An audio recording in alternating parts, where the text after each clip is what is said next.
91 FM Skylight Radio. Shalom, apa kabar bagi seluruh sahabat Skylight?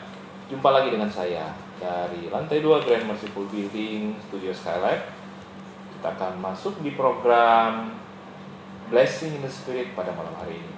Dan telah hadir di studio Bapak Pastor Mefril Suwuh MTH dari Gereja GPDI Sindulang. Shalom Pastor. Shalom, selamat malam. Nah, sementara ini betul-betul fresh ya. Ya, dengan puji Tuhan. kasih sayang Tuhan tentunya. Ya, betul. Oke Pastor, kita mulai saja.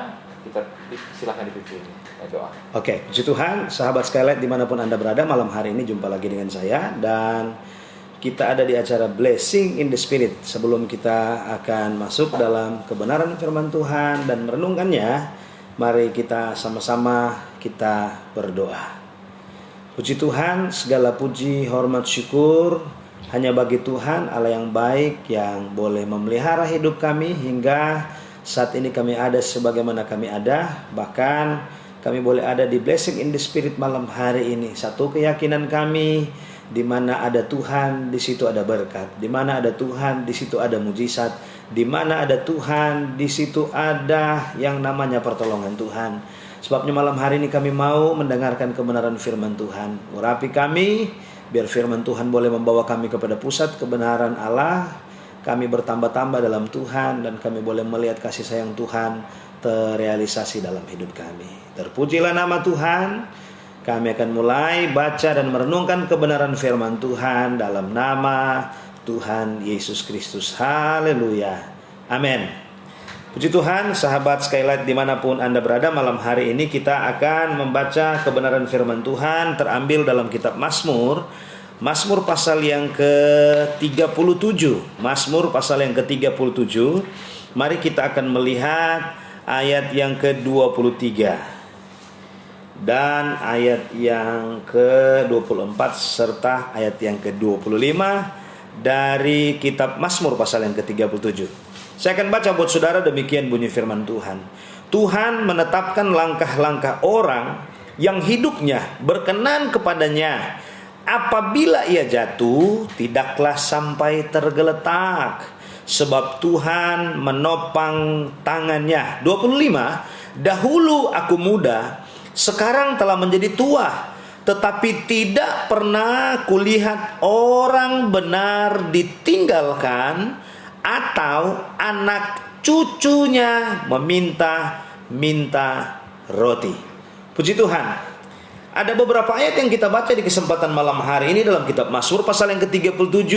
Dan jika saya dan saudara melihat Mazmur pasal yang 37 mulai pada ayat yang pertama, maka saya dan saudara akan menemukan dari Daud. Yang mengungkapkan ini adalah Daud, seorang raja yang diberkati Tuhan, dan dia dalam pertolongan Tuhan, dia dalam penyertaan Tuhan. Tetapi dalam kehidupannya memang tidak selamanya mulus dalam hidup ini. Tidak selamanya ada di atas. Tidak selamanya kehidupan ini ada pada titik-titik yang nyaman. Ada satu waktu keadaan-keadaan kita diperhadapkan dengan keadaan-keadaan yang tidak menyenangkan. Nah, dalam Mazmur pasal yang ke-37 ini, dalam ayat yang ke-23, 24, dan ayat yang ke-25, pada malam hari ini ada satu ungkapan yang menarik perhatian saya.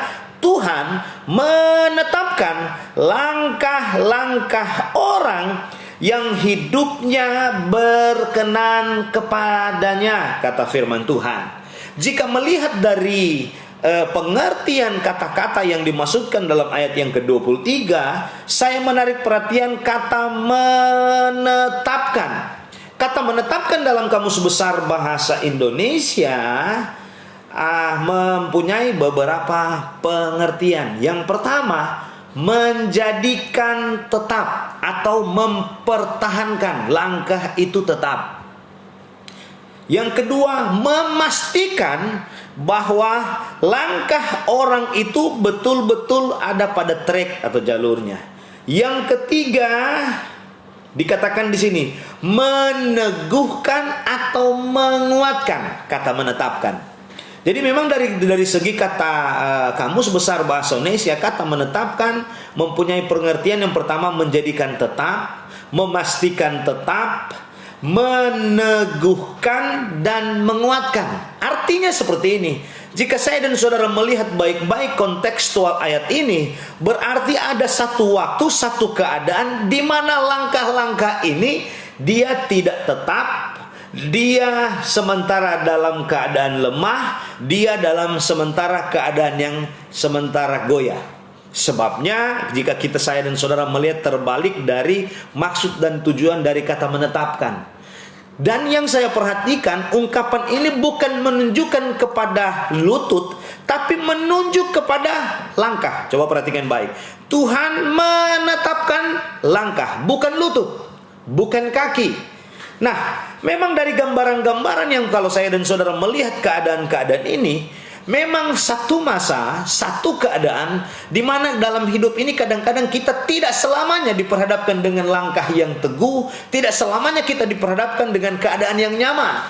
Langkah hidup, kalau saya dan saudara melihat tipologi yang lain, bicara tentang perjalanan kehidupan ini. Memang kalau kita bicara menggambarkan perjalanan kehidupan ini, apatah lagi kita hidup di dunia ini, yang firman Allah terjemahan yang lain menjelaskan dunia ini bukan Firdaus. Ada banyak hal yang harus kita benahi, ada banyak hal yang harus kita lewati, ada banyak hal yang harus kita kerjakan untuk kita menang dalam setiap langkah hidup ini. Sebabnya kadang-kadang ada langkah-langkah ini yang diperhadapkan dengan langkah yang goyah, langkah yang sementara diperhadapkan dengan langkah yang tidak pasti dan lain-lain sebagainya. Tetapi dalam ayat yang ke-23 ini Tuhan menetapkan langkah-langkah orang yang catatan firman Allah yang hidupnya berkenan kepadanya.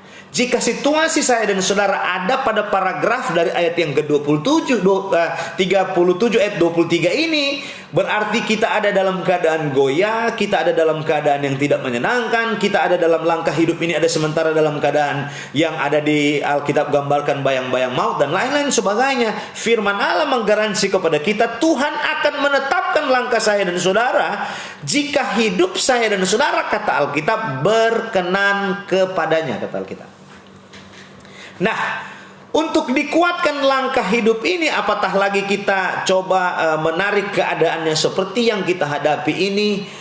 COVID-19 merumahkan kita, COVID-19 dan dampaknya begitu menggoyahkan lutut ini, menggoyahkan langkah hidup ini, menggoyahkan ekonomi kita, menggoyahkan keadaan keekonomi keluarga kita, menggoyahkan keadaan usaha kita, menggoyahkan apapun yang ada dalam kehidupan kita di bawah kolong langit ini. Firman Allah katakan, kalau Anda ada pada titik ini Anda perlu diteguhkan.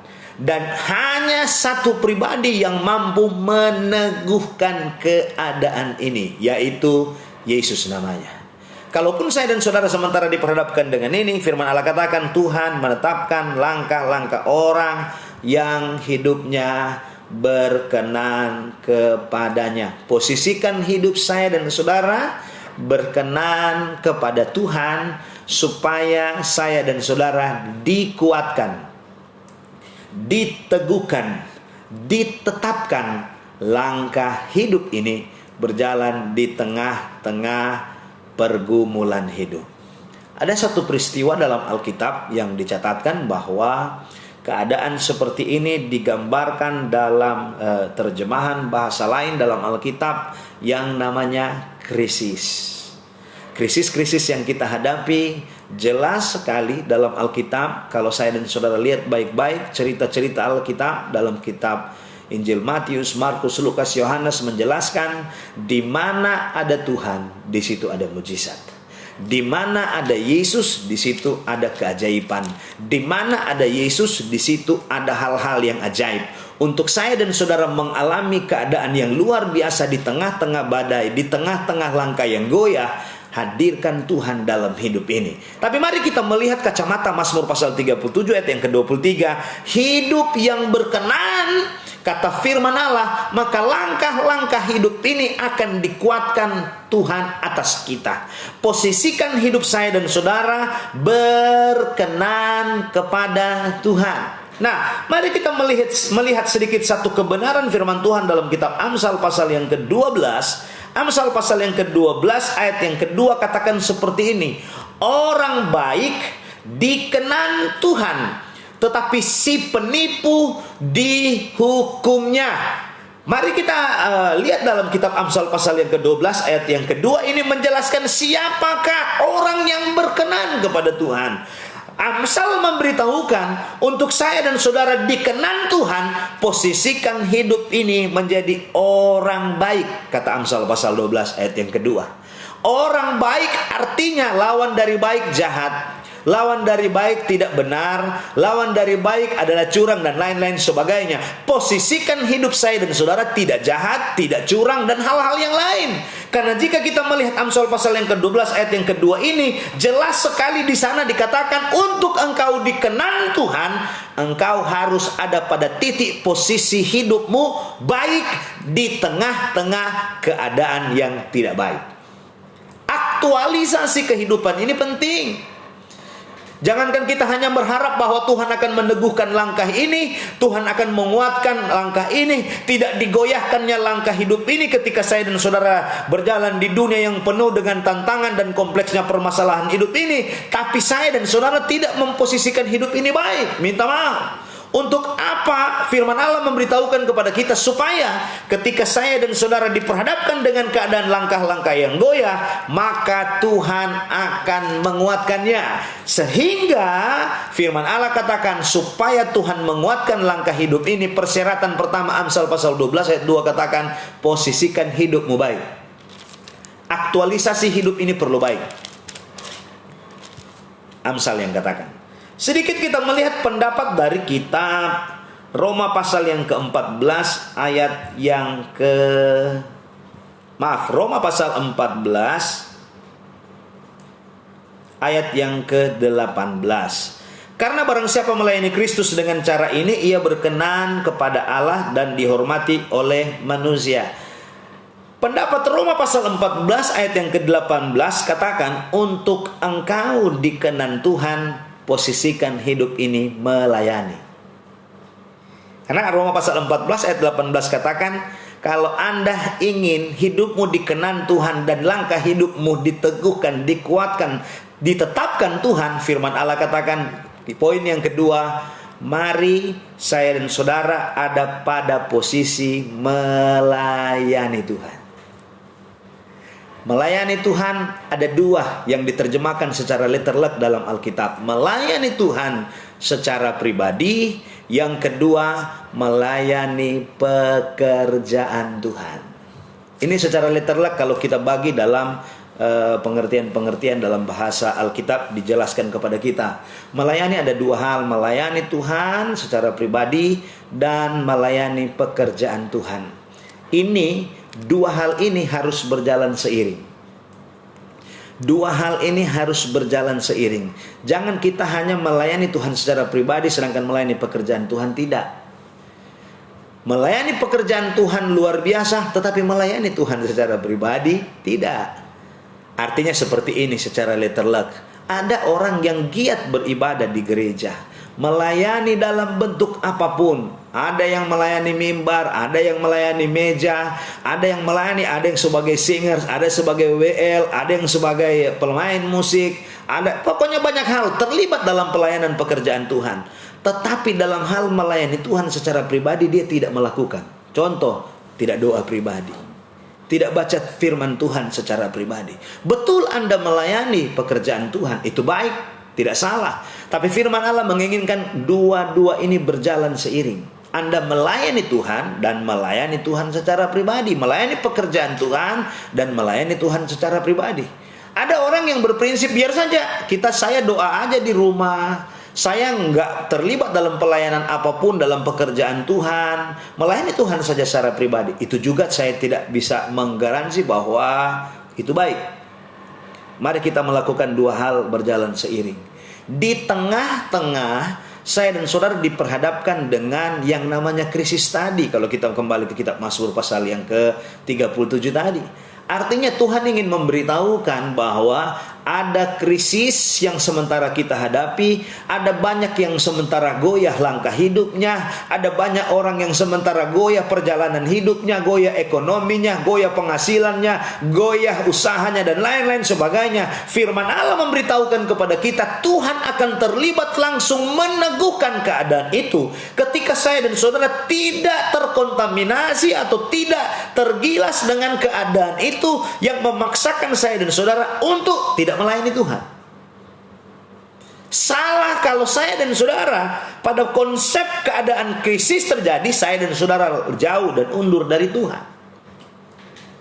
Firman Allah katakan, dari manakah datang pertolongan? Pertolongan yang luar biasa yang akan kita alami, nikmati, miliki, rasakan dalam hidup ini ketika saya dan saudara tangan Tuhan turun atas hidup ini. Tetapi bagaimana tangan Tuhan akan turun dalam hidup ini, menguatkan langkah hidupmu, menguatkan apa yang sementara goyah dalam hidupmu, jika posisi saya dan saudara masuk pada poin 2 ini, saya dan saudara tidak terlibat dalam melayani Tuhan. Alkitab katakan, Roma pasal 14 ayat 18, karena barang siapa melayani Kristus, ia berkenan kepada Allah, kata firman Tuhan, dan dihormati oleh manusia. Berkenan kepada Allah. Maaf. Nah, kembali ke bagaimana supaya saya dan saudara dikenan. Yang pertama saya sudah jelaskan tadi dalam kitab Amsal pasal yang ke-12 ayat yang kedua. Yang pertama, untuk engkau dikenan, posisikan hidupmu baik, tidak jahat aktualisasinya. Itu yang pertama. Yang kedua, mari kita terlibat dalam melayani, sekecil apapun pelayanannya. Ayo kita lihat Ibrani pasal yang ke-13.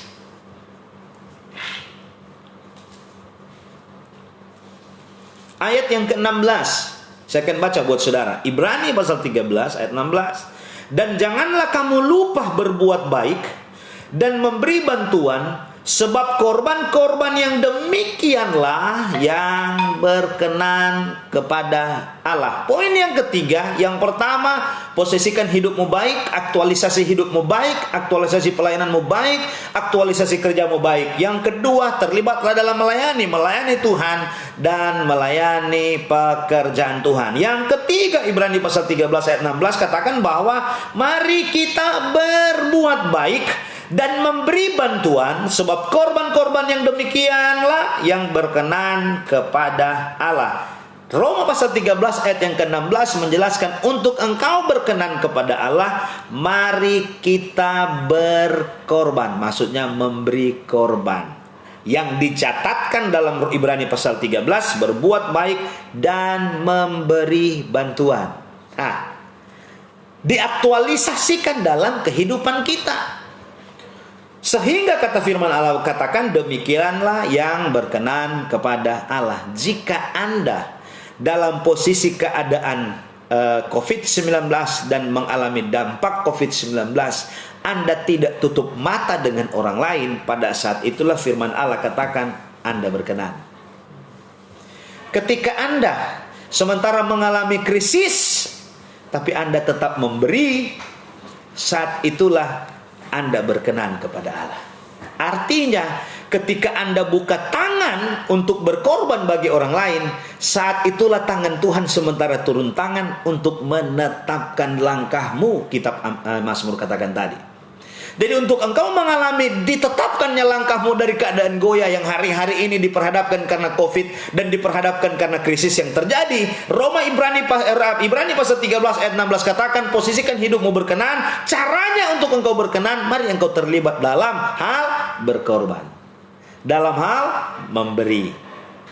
Karena memang jelas sekali ini dikatakan, janganlah kamu lupa berbuat baik dan memberi bantuan, sebab korban-korban yang demikianlah yang berkenan kepada Allah. Artinya, ketika Anda memberi bantuan, ketika Anda berbuat baik, saat itulah firman Allah yang jelaskan kepada kita, Anda berkenan. Artinya, seperti saya katakan tadi, saat kita buka tangan untuk orang lain, saat kita buka mata untuk orang lain, saat kita memberi di tengah-tengah kekurangan kita, saat itulah tangan Tuhan turun atas kita. Artinya, bagaimana supaya tangan Tuhan turun atas kita? Bukalah tangan kita untuk memberi. Apatah lagi sementara diperhadapkan dengan COVID-19 ini.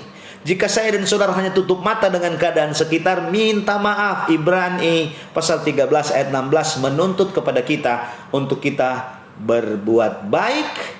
Arti dari berbuat baik, kalau saya terjemahkan, dan memberi bantuan, maka itulah yang dikatakan Alkitab korban-korban yang berkenan kepada Allah.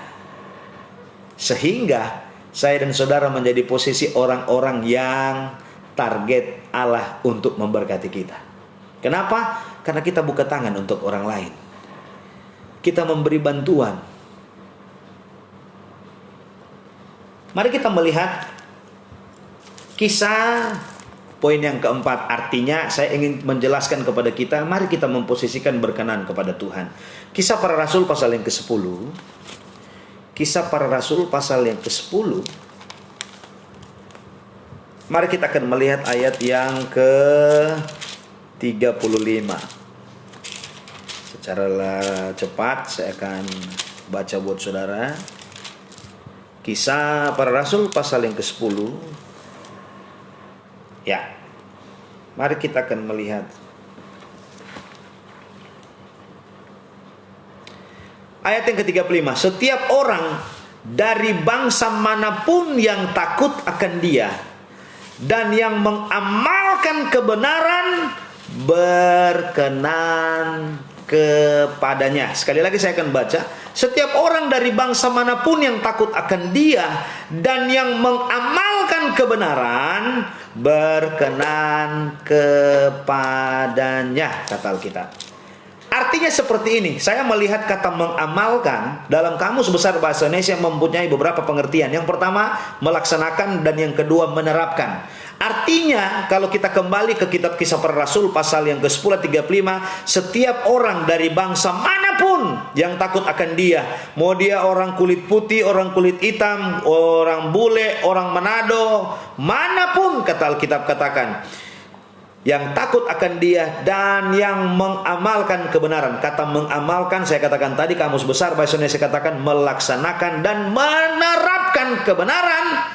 Kata firman Allah, kepada orang itulah, kepada merekalah Dia berkenan. 4. Untuk engkau berkenan, ketika engkau dikenan Tuhan, lututmu, kakimu, ritme langkahmu diperhadapkan dengan kompleksnya permasalahan hidup, kata firman Allah, dikuatkan. Poin yang keempat, mari kita laksanakan kebenaran firman Allah, terapkan kebenaran firman Allah dalam hidup ini. Bukan hanya dengar, bukan hanya tahu, tapi menjadi pelaku-pelaku kebenaran firman Tuhan. Di tengah-tengah krisis, di tengah-tengah COVID-19 melanda hidup ini, di tengah-tengah keterbatasan hidup ini, kalau saya dan saudara masih menerapkan firman, masih melakukan firman, saat itulah Tuhan berkenan atas hidup. Sekarang menjadi pertanyaan, sejauh mana kita melakukan dan melaksanakan itu dalam hidup ini? Karena ada banyak orang hanya suka diberkati ketika krisis. Ada banyak orang yang suka hanya ada jalan keluar ketika krisis datang. Ada banyak orang yang hanya menginginkan supaya hidup mereka diberkati dan lain-lain sebagainya diberkati. Tapi dalam hal melaksanakan dan menerapkan firman dalam hidup ini, susahnya minta ampun. Bicara tentang memberi, dia tantang. Apa itu memberi? Lagi keadaan susah kok memberi? Itulah hukum Alkitab. Saat susah dan kita memberi, saat itulah Tuhan buka mata atas kita. Saat itulah tangan Tuhan turun atas kita. Saat itulah kita mengalami keadaan-keadaan yang ajaib dalam hidup ini. Berbagai hal yang kita hadapi dengan keterbatasan yang diperhadapkan kepada kita hari-hari ini, mari kita melakukan praktek kebenaran firman Allah. Apatah lagi ketika konflik-konflik yang kita hadapi karena COVID yang kita hadapi hari-hari ini, sementara menindih hidupmu dan membuat langkahmu mulai goyah sana, membuat ekonomimu mulai goyah sini, membuat keadaan ini mulai goyah, sekitar kehidupan kita ini mulai goyah. Firman Allah katakan, mari terapkan firman dalam hidup ini, maka firman Allah akan memerdekakan kehidupan saya dan saudara. Tapi kebanyakan orang hanya menginginkan hal yang ajaib terjadi dalam hidup ini. Aktualisasi firmannya nol.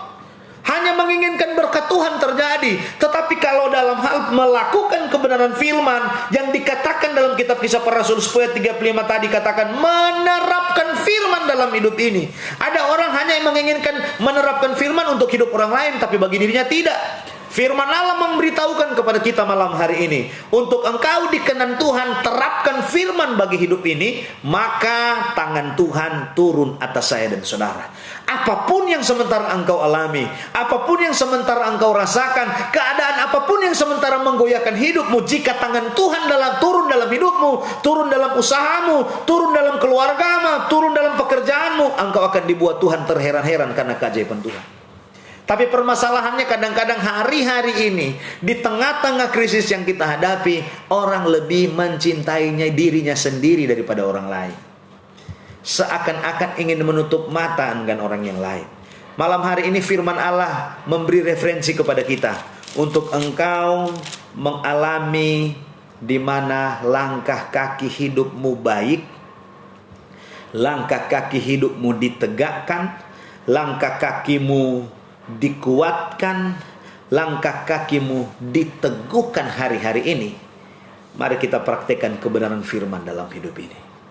Saudara kekasih dalam Tuhan, jika saya dan saudara melihat terjemahan-terjemahan dalam petikan-petikan dalam kitab Injil, maka kita akan melihat bahwa ada terlalu banyak keajaiban Tuhan yang disediakan bagi kita sebagai orang-orang yang percaya kepada Tuhan, yang dicatatkan dalam Alkitab yang seturut kehendak Tuhan.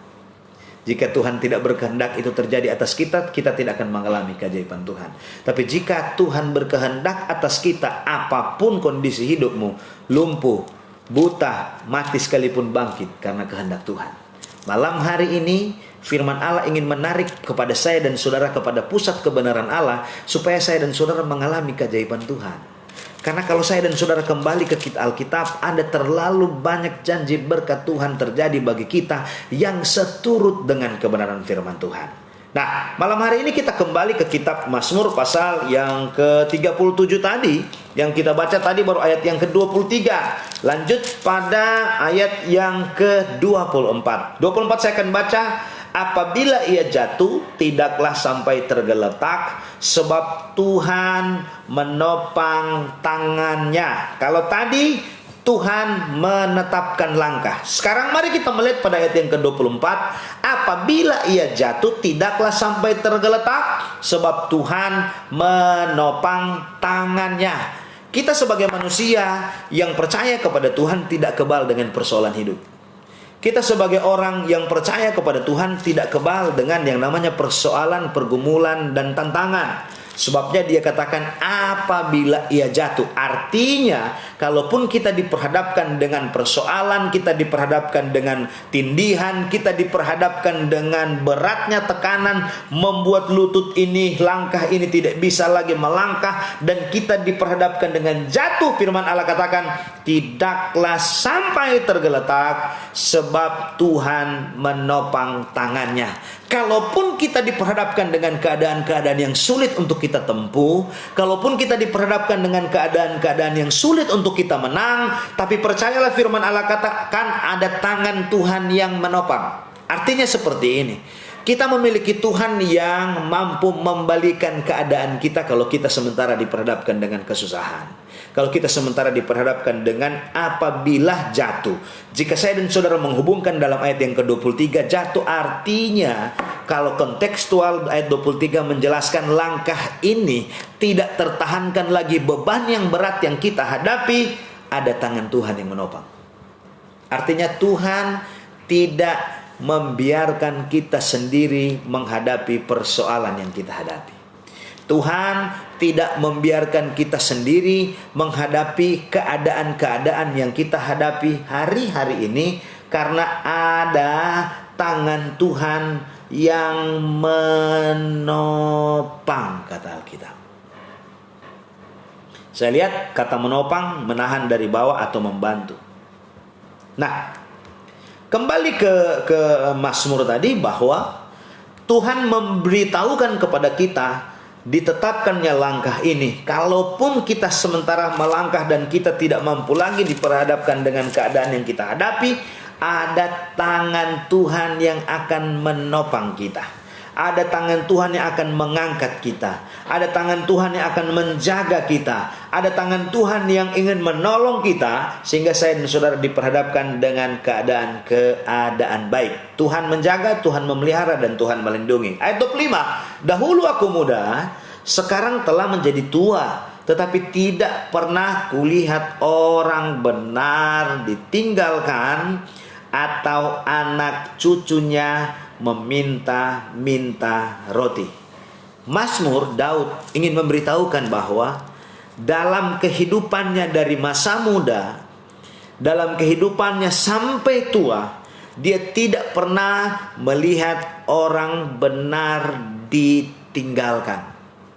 Karena merujuk pada ayat 23 dan ayat 24, ada dua keadaan yang Tuhan garansikan kepada kita sebagai orang yang berkenan, sebagai orang yang benar. Yang pertama, ditetapkan langkah, dan yang kedua, ditopangnya tangan kita. Nah, Daud dalam aktivitas kehidupannya sebagai seorang raja, walaupun dia dari muda diperhadapkan dengan banyak hal, diperhadapkan dengan tantangan, diperhadapkan dengan menjaga ternak orang tua, diperhadapkan dengan banyak hal yang dia hadapi, dia ingin memberitahukan bahwa kalau saya dan saudara posisinya orang benar, Alkitab katakan dia tidak ditinggalkan, anak cucunya tidak ditinggalkan. Kata meminta-minta roti bisa saya dan saudara istilahkan krisis.